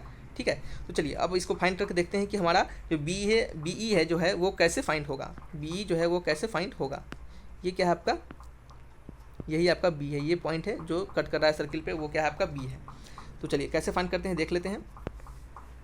इन ट्रायंगल बच्चे, इन ट्रायंगल PAO में, किसमें, PAO में, ट्रायंगल PAO में, PAO में ट्रायंगल में हम देखते हैं कि क्या क्या हम उसमें कर सकते हैं। जो PA जो होगा बच्चे, यानी जो PO होगा, PO का स्क्वायर किसके बराबर होगा, ये आपका हाइपोटेनस होगा और ये क्या होगा आपका बेस होगा और ये क्या होगा आपका परपेंडिकुलर हो जाएगा। ठीक है, तो जो PO का स्क्वायर होगा वो किसके स्क्वायर के बराबर होगा, PA के स्क्वायर के बराबर, और प्लस क्या होगा, OA के स्क्वायर के बराबर, यानी PA स्क्वायर प्लस OA का स्क्वायर। PO का स्क्वायर जो होगा PA के स्क्वायर प्लस OA के स्क्वायर के बराबर होगा अकॉर्डिंग टू पाइथागोरस थ्योरम। ठीक है, और PA का वैल्यू कितना दिया जा रहा है, PA का वैल्यू आपको दिया जा रहा है 12 सेंटीमीटर। और आपको PC का वैल्यू, PC का जो वैल्यू है वो कितना दिया जा रहा है, PC का वैल्यू आपको अगर बच्चे 16 सेंटीमीटर दिया जा रहा है, तो आपको क्या निकालना है, आपको अगर हम PE का वैल्यू फाइंड करें, PC का वैल्यू अगर हमें 16 सेंटीमीटर दिया जा रहा है, तो PE का वैल्यू कितना होगा, PE का वैल्यू होगा 16 माइनस 16 माइनस क्या होगा EC, 16 माइनस EC हो जाएगा। पूरा यहाँ से यहाँ तक 16 है और उसमें से इसको अगर फाइन माइनस कर लेते हैं तो ये हमारा यहाँ तक यहाँ निकल जाएगा, ठीक है। तो चलिए हमने वही फाइंड किया और आपको 16 माइनस जो EC है, 16 माइनस EC जो है बच्चे, उसको हम EC के जगह पे हम क्या लिख सकते हैं, BE भी लिख सकते हैं। क्यों? क्योंकि EC और BE बराबर है, तो ये इसको क्या लिखेंगे हम, BE के बराबर लिख देंगे। तो P का वैल्यू में क्या निकल गया, P का वैल्यू में निकल गया 16 माइनस BE। क्या निकला बच्चे, 16 माइनस BE। तो इसको हम इक्वेशन फर्स्ट मान लेते हैं। अब नेक्स्ट क्या करेंगे, अब हम ट्रायंगल का यूज करेंगे PEO ट्रायंगल में। यहाँ पे आपको दिख रहा होगा कि ये आपका परपेंडिकुलर है, तो OP का स्क्वायर यानी PO का जो स्क्वायर होगा वो किसके बराबर होगा, वो होगा आपके PE का स्क्वायर प्लस आपका OE का स्क्वायर। क्या होगा, OE का स्क्वायर। इसको हम सेकेंड मान लेते हैं इक्वेशन, ठीक है। क्या होगा, सेकेंड मान लेते हैं इक्वेशन। और यहाँ पे आपको दिख रहा होगा इक्वेशन फर्स्ट और इक्वेशन सेकंड से कि PO का स्क्वायर दोनों क्या है, यहाँ पे PO का स्क्वायर, यहाँ से भी PO का स्क्वायर है, तो ये क्या होगा, ये दोनों इक्वेशन आपस में बराबर होंगे, ठीक है। चलिए नया पेज ले लेते हैं। तो फ्रॉम यहाँ पे लिखेंगे फ्रॉम फर्स्ट एंड सेकेंड से, यहाँ जो आपका होगा PA का स्क्वायर प्लस, देखिए ध्यानपूर्वक सुनिएगा बच्चे, इस कारण से हम आपको धीरे धीरे समझा रहे हैं क्योंकि ये क्वेश्चन थोड़ा सा अच्छा है। तो PA का स्क्वायर प्लस OA का स्क्वायर इक्वल टू क्या होगा बच्चे, आपका PE का स्क्वायर प्लस OE का स्क्वायर प्लस OE का स्क्वायर, ठीक है, OE का स्क्वायर। चलिए ठीक है। अब हम क्या करते हैं, थोड़ा सा आपको शॉर्ट करने के लिए इस OE को क्या मान लेते हैं बच्चे, इस शॉर्ट करने के लिए इस OE को हम D मान लेते हैं। और क्या क्या मानते हैं, और किसी को कुछ मान सकते हैं, इसको हम रेडियस को R मान लेते हैं, ठीक है। इस OA का स्क्वायर जो है उसको हम रेडियस को R मान लेते हैं, ठीक है, इसको D और इसको R, ठीक है। चलिए PA का स्क्वायर, PA का वैल्यू आपको दिया जा रहा है 12 सेंटीमीटर, तो 12 का स्क्वायर, ठीक है, प्लस OA क्या है हमारा, OA एक रेडियस है तो इसको हम R का स्क्वायर कह सकते हैं, इक्वल टू PE का स्क्वायर। तो PE हमने तुरंत फाइंड किया है 16 माइनस BE का स्क्वायर, और प्लस OE क्या है, OE को हमने अभी तुरंत D माना है, तो क्या हो गया, ये आपका D का स्क्वायर। क्या हो गया बच्चे, आपका D का स्क्वायर हो गया। तो यहाँ से हम निकालेंगे R square minus D square equal to क्या हो गया, 16 माइनस BE का स्क्वायर माइनस 12 का स्क्वायर। इसे हम क्या बच्चे, इसे हम मानते हैं आपका इक्वेशन नंबर थर्ड। क्या मानते हैं, इसे इक्वेशन नंबर थर्ड मान लेते हैं। ये क्या हो गया, आपके इक्वेशन नंबर थर्ड हो गया, ठीक है। तो जब आपको इक्वेशन नंबर थर्ड निकल गया, equation number first, equation number second, equation number third निकल गया हमें, तो अब हम क्या करने वाले बच्चे, किस ट्रायंगल का यूज करेंगे, अब हम ट्रायंगल का यूज करने वाले हैं। देखिएगा ध्यानपूर्वक सुनिएगा, यहाँ पे ये जो आपका OE होगा ये इस पॉइंट पे टच करेगा और ये इस पॉइंट पे टच कर सकता है, ठीक है। और ये दोनों जो होगा OE, OB और OC जो होगा वो किसके बराबर होगा, वो रेडियस के बराबर होगा। किसके बराबर होगा, वो रेडियस के बराबर होगा। तो हम क्या करेंगे, इन ट्रायंगल OBE क्या करेंगे, अब इन ट्रायंगल OBE में देखेंगे कि जो हमारा ये जो आपका रेडियस है, ये जो R है वो किसके बराबर है, R स्क्वायर इक्वल टू क्या है, R square equal to BE का स्क्वायर प्लस D का स्क्वायर, यानी BE का स्क्वायर प्लस D का स्क्वायर। तो R square minus D square equal to क्या हो गया, BE के स्क्वायर के बराबर हो गया। तो इसी इक्वेशन फोर्थ मान लेते हैं, ठीक है। इसी इक्वेशन क्या मानते हैं, इसी इक्वेशन फोर्थ मान लेते हैं। तो यहाँ पे लिखते हैं क्या बच्चे, यहाँ पे लिखते हैं कि फ्रॉम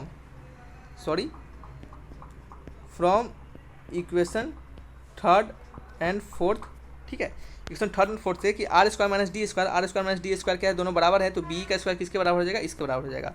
तो यहाँ से हमें पता चला कि BE का जो स्क्वायर होगा वो किसके बराबर होगा, वो बराबर होगा आपके 16 माइनस BE का स्क्वायर, 16 माइनस BE का स्क्वायर, और क्या होगा, माइनस टाइम्स ऑफ 12 का स्क्वायर, ठीक है। तो BE का स्क्वायर इक्वल टू क्या हो जाएगा, 16 का स्क्वायर प्लस BE का square minus 2 times of BE into 16, और ये क्या होगा, माइनस 12 का स्क्वायर हो गया। तो BE का स्क्वायर से 20 का स्क्वायर कट गया, और ये आपका हो गया 16 दूना 32 BE इक्वल टू क्या हो गया, 16 दूना 32 BE, और 32 BE इक्वल टू क्या हो गया, 16 का स्क्वायर माइनस 12 का स्क्वायर। तो 16 का स्क्वायर माइनस 12 का स्क्वायर को क्या लिख सकते हैं आप, 28 इंटू 4 लिख सकते हैं। कैसे, A square minus B square पे, तो A प्लस B यानी 16 प्लस 12, तो 16 प्लस 12 कितना होगा, 28 होगा, और 16 माइनस 12 कितना होगा, 4 होगा, ठीक है। तो यहाँ से आपको BE का वैल्यू कितना निकल जाएगा, 28 इंटू 4 अपॉन 32, तो 8 चौके 32, 8 टाइम्स कटेगा, ये कितना होगा, ये होगा आपका 2 4 जा 8, और 2 1 जा 2, 2 4 जा 8, 2 2 जा 4, 2 7 जा 14, ये कितना हो गया, 7/2 हो गया। तो BE का वैल्यू 7/2 हो गया, और आपको BC का वैल्यू फाइंड करना है। किसका वैल्यू फाइंड करना है, BC का। तो BC किसके बराबर है, 2 टाइम्स ऑफ BE के बराबर है। तो BC किसके बराबर है बच्चे, आपका BC is equal to 2 times of BE, तो ये 2 इंटू 7/2 यानी क्या हो गया, 2 से 2 कट गया, तो आपको ये किसके बराबर हो गया, BC किसके बराबर हो गया, आपका 7 के बराबर हो गया, ठीक है, 7 सेंटीमीटर।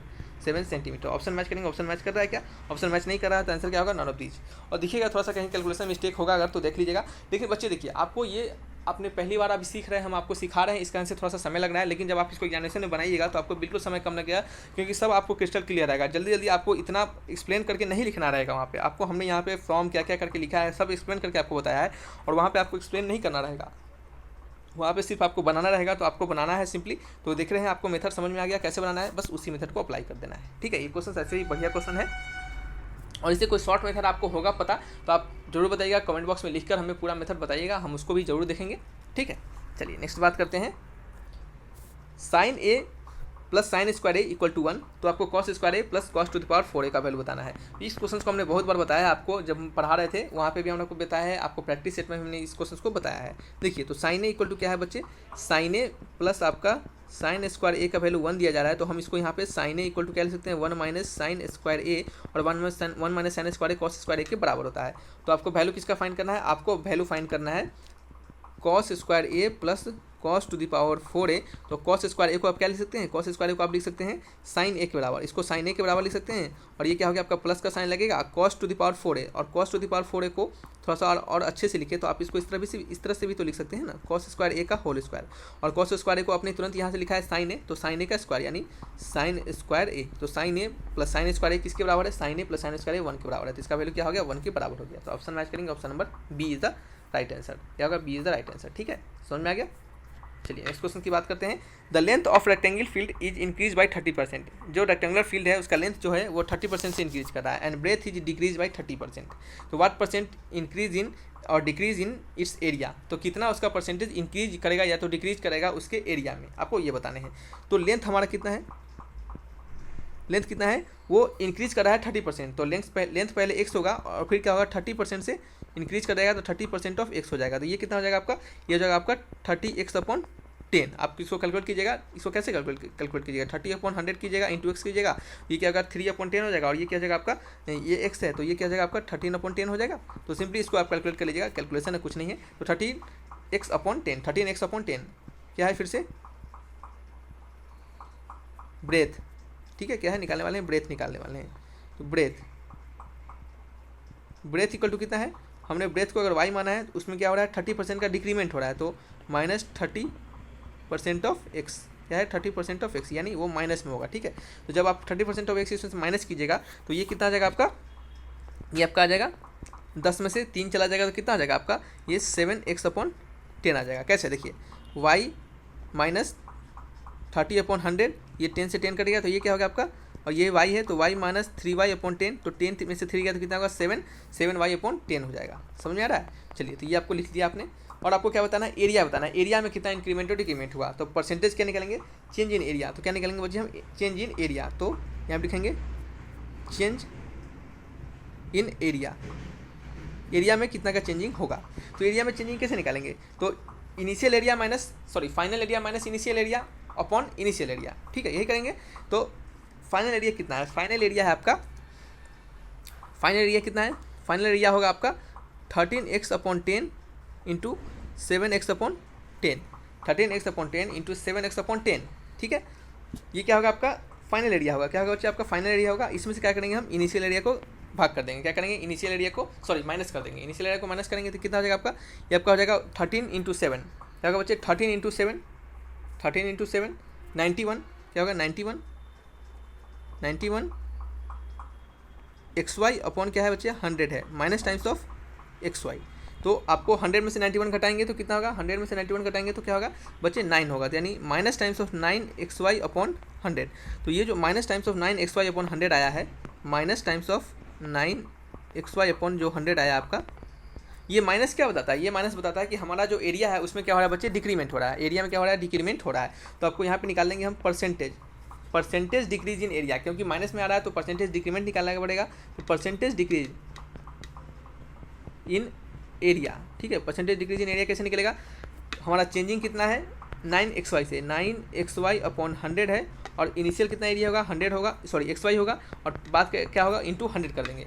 इनिशियल क्या करते हैं बच्चे, हम परसेंटेज निकालने के लिए क्या करते हैं, चेंज निकालते हैं, और चेंज को क्या करते हैं, भाग कर देते हैं, डिवाइड करते हैं किससे, इनिशियल एरिया से या फिर इनिशियल क्वांटिटी से। तो इनिशियल एरिया हमारा xy है, चेंज हमारा 9xy है, तो 9xy अपॉन 100 हमारा इनिशियल सॉरी चेंजिंग है और एक्स वाई क्या है हमारा इनिशियल है। तो 9xy/100 इंटू क्या कर दिया हमने एक्स वाई कर दिया, क्योंकि ये हमने एक्स वाई से इसको भाग दिया। देखिए कन्फ्यूज़ नहीं होइएगा, ऐसे लिख सकते थे और इसको हम 9xy/100 इंटू एक्स वाई, वही बात हुआ इंटू 100। अभी तुरंत हमने इस तरह लिखा था, तो ये एक्स वाई से एक्स वाई कर दिया, ये 100 से आपका 100 कट गया। तो आंसर कितना होगा बच्चे आपका 9%। कितना होगा बच्चे आपका 9%, यानी परसेंटेज जो डिक्रीज हुआ एरिया में वो कितना हो गया 9% का हो गया। ऑप्शन मैच करेंगे 9%, यानी ऑप्शन नंबर सॉरी इंक्रीज नहीं, ऑप्शन नंबर डी। देखिए दो गलती ऑप्शन दे दिया, यहाँ पे 9% इंक्रीज लिख दिया, 9% इंक्रीज लिख दिया। एक्चुअल में इंक्रीज नहीं, किसी एक को क्या कर दीजिए आप डिक्रीज कर दीजिए, क्या हो गया ऑप्शन नंबर डी हो जाएगा आपका। ठीक है, चलिए नेक्स्ट क्वेश्चन की बात करते हैं।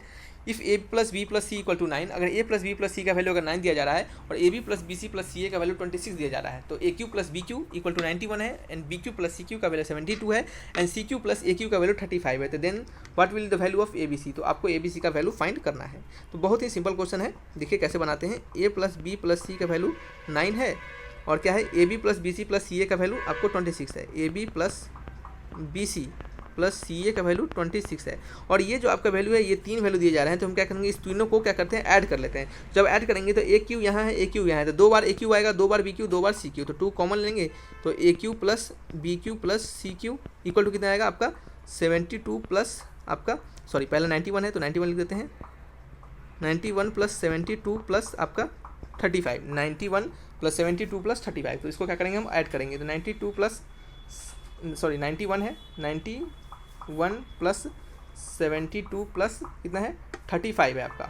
ठीक है, 91 प्लस 72 प्लस 35 का कितना वैल्यू आ रहा है आपका 198 आ जा रहा है। ठीक है, और इसको 198 को क्या करेंगे 2 से डिवाइड करेंगे तो कितना आएगा 99 आएगा। तो ए cube plus B cube plus सी क्यू का वैल्यू कितना है 99 है। A cube plus B cube plus C cube का वैल्यू कितना है बच्चे आपका 99 आ रहा है। तो अब हम क्या करने वाले हैं, जब हम a cube plus B cube plus C cube का वैल्यू 99 आ गया, ठीक है, तो आपको एक फार्मूला आपने पढ़ा होगा, एक फार्मूला क्या पढ़ा होगा फार्मूला में कि a cube plus B cube, a cube plus B cube, sorry marker नहीं चल पा रहा है, तो चलिए क्या है बच्चे आपने पढ़ा होगा कि a cube plus B cube plus C cube minus 3ab equal to कितना होता है बच्चे, ये होता है आपका a plus B plus c into a square plus b square plus c square minus a b minus b c minus c a. ठीक है, आपने ये फार्मूला पढ़ा होगा। एक और फार्मूला पढ़ा होगा, इसी को थोड़ा सा अच्छे से, a प्लस बी प्लस सी, और इसे क्या लिख सकते हैं आप, इसे लिख सकते हैं आप a प्लस बी प्लस सी का होल स्क्वायर और minus 3 times of A B plus B C plus a c. ठीक है, ऐसा भी आप इसको लिख सकते हैं। ठीक है, ये दोनों फार्मूला एक ही चीज़ है। ठीक हो, इसको क्या किया बच्चे थोड़ा सा सुधार कर लिखा गया है। और आपको क्या बताया, आपको a cube plus B cube plus C cube का वैल्यू कितना दिया जा रहा है 99 दिया जा रहा है, आपको ए बी सी का वैल्यू फाइंड करना है। तो हम क्या करेंगे, सिंपली बस जो वैल्यू जहाँ है उसको हम पुट करते चल जाएंगे। A cube plus B cube plus C cube का वैल्यू कितना है हमने 99 निकाला है, तो यहाँ पर क्या लिखेंगे हम, सॉरी बच्चे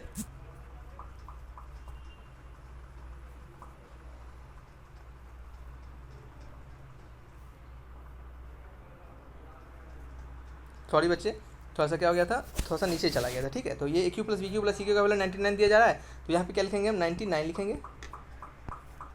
ठीक है, क्या होगा 99 लिख दिया हमने, माइनस 3 ए बी सी का वैल्यू नहीं पता है तो इसी ए बी सी का वैल्यू छोड़ देंगे इसी तरह।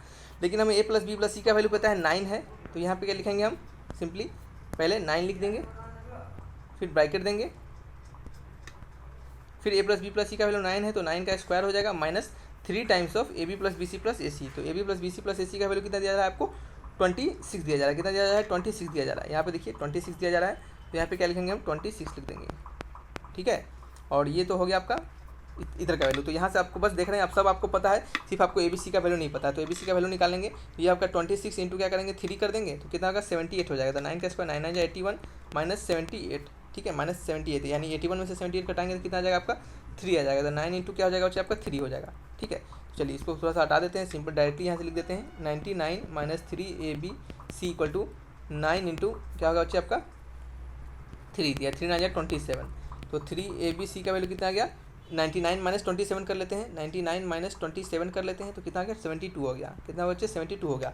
और 72 को जब हम बच्चे डिवाइड करेंगे किससे 3 से, तो कितना आएगा आपका 24 आएगा।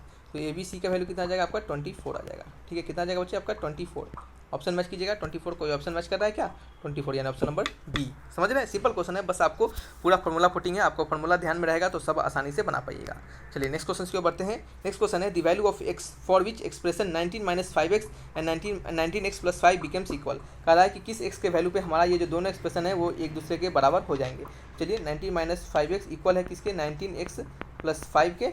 तो इस दोनों को बराबर कर लेते हैं, तो ये क्या हो गया आपका 19 - 5 हो गया, और ये क्या हो गया 19x + 5x हो गया। ठीक है, तो 19x + 5x कितना हो जाएगा? ये आपका हो जाएगा 24x। ठीक है, और ये कितना हो जाएगा आपका 14x हो जाएगा। ठीक है, क्या हो जाएगा बच्चे आपका 14x आपका हो जाएगा। ठीक है, तो यहाँ से हम 14x यहाँ से वैल्यू निकाल लेते हैं। x का वैल्यू कितना आ जाएगा 14/24, तो ये आपका 1 2 और ये 7 यानी 7/12। तो x का वैल्यू कितना आ गया 7/12। 7/12 ऑप्शन मैच कीजिएगा, 7/12 को मैच कर रहा है ऑप्शन नंबर बी। ठीक है, चलिए नेक्स्ट क्वेश्चन की बात करते हैं। अगर x + y का वैल्यू 10 है और x² + y² का वैल्यू 68 है तो आपको x y का वैल्यू फाइंड करना है। किसका वैल्यू फाइंड करना है? x y का वैल्यू फाइंड करना है। तो बस इससे सिंपल कुछ क्वेश्चन हो सकता है क्या? ऐसे क्वेश्चन हमने कितने बार बताया आपको, इस टाइप के क्वेश्चन हमने बहुत बताया आपको। ठीक है, चलिए आपको x + y का वैल्यू 10 दिया जा रहा है और x² + y² का वैल्यू कितना दिया जा रहा है 68 दिया जा रहा है। तो x² + y² को आप क्या लिख सकते हैं? इसको हम x + y का होल स्क्वायर - 2xy लिख सकते हैं इक्वल टू 68, और x + y का वैल्यू 10 है तो ये क्या हो गया 100 - 2xy इक्वल टू 68। क्या हो गया 100 - 2xy इक्वल टू 68। तो 100 में से क्या करेंगे बच्चे हम 68 को क्या करेंगे सब्सट्रैक्ट करेंगे, तो कितना आएगा आपका 32 आ जाएगा। तो यहाँ लिख देते हैं 32 इक्वल टू 2xy।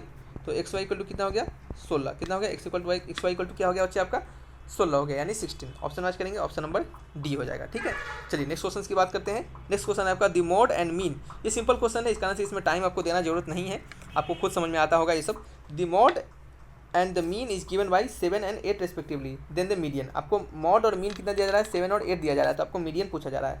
तो यहाँ पे लिखते हैं हम कि मॉड जो है वो कितना दिया जा रहा है 7 एंड मीन जो दिया जा रहा है आपको 8 दिया जा रहा है। ठीक है, तो आपसे क्या पूछा जा रहा है? आपसे पूछा जा रहा है बच्चे, आपसे पूछा जा रहा है इसका वैल्यू मीडियन का वैल्यू। किसका वैल्यू पूछा जा रहा है? मीडियन। मीडियन का वैल्यू क्या होगा? तो आपने एक रिलेशन पढ़ा होगा, मीन मीडियन मोड के तीनों के बीच एक रिलेशन होगा। अगर आपने पढ़ा होगा तो आपको याद होगा, अगर नहीं याद होगा तो देखिए आज हम आपको एक तरीका बताते हैं, उस तरीके से याद रखिएगा। बहुत ही सिंपल तरीका है। ठीक है, इस तरीके से आप इसको जरूर याद रख पाइएगा। ठीक है, तो यहाँ पे लिखेंगे मीन माइनस, ठीक है, यहाँ पे खाली जगह छोड़ देंगे, इक्वल टू लिखेंगे 3 टाइम्स ऑफ। 3 क्यों लिख रहे हैं? क्योंकि मीन मीडियन मोड है, इस कारण से हम यहाँ पे 3 लिखें। ठीक है, याद करने के लिए आपको बता रहे हैं, ऐसा कुछ नहीं है तरीका कि मीन मीडियन मोड है इस कारण से हम 3 लिख रहे हैं। तो ये आपको याद रखिएगा कि 3 क्यों होगा, क्योंकि 3 टर्म्स है, मीन मीडियन मोड है 3 टर्म्स है, तो यहाँ पे 3 लिखेंगे। ठीक है, फिर यहाँ पे भी मीन है तो यहाँ पे भी क्या लिखेंगे हम मीन लिखेंगे। ठीक है, और यहाँ पे माइनस का साइन फिर से देंगे और यहाँ पे डैश का साइन देंगे, फिर ब्रैकेट कर देंगे। ठीक है, अब देखिए इस ब्रैकेट में और इस ब्रैकेट में क्या क्या भराएगा। तो इस ब्रैकेट में और इस ब्रैकेट में सिर्फ 2 ही चीज़ भरा सकते हैं। कौन दो चीज़ वैसे कौन 2 चीज़ हैं जो इस दोनों में भरा सकते हैं? तो वो 2 चीज़ होंगे आपके, या तो मोड होंगे या तो मीडियन होंगे। ठीक है, तो पहले वाले में आपको क्या भरना है? मोड भरना है, मोड भरना है। ठीक है, MOD मोड। दूसरे वाले में क्या करना है? मीडियन भरना है।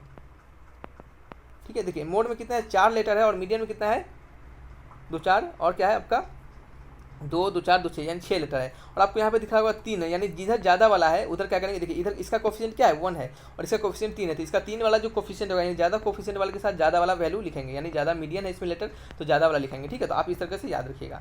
ठीक है, और बस इसी पे क्या करना है आपको, इस फॉर्मूला पे पुट कर देना है, आपको आंसर आ जाएगा। तो मीन का वैल्यू कितना दिया जा रहा है? मीन का वैल्यू दिया जा रहा है 8 दिया जा रहा है, तो 8 माइनस मोड का वैल्यू कितना है 7 है, equal to 3 times of mean का वैल्यू 8 है और मीडियन का वैल्यू आपको फाइंड करना है।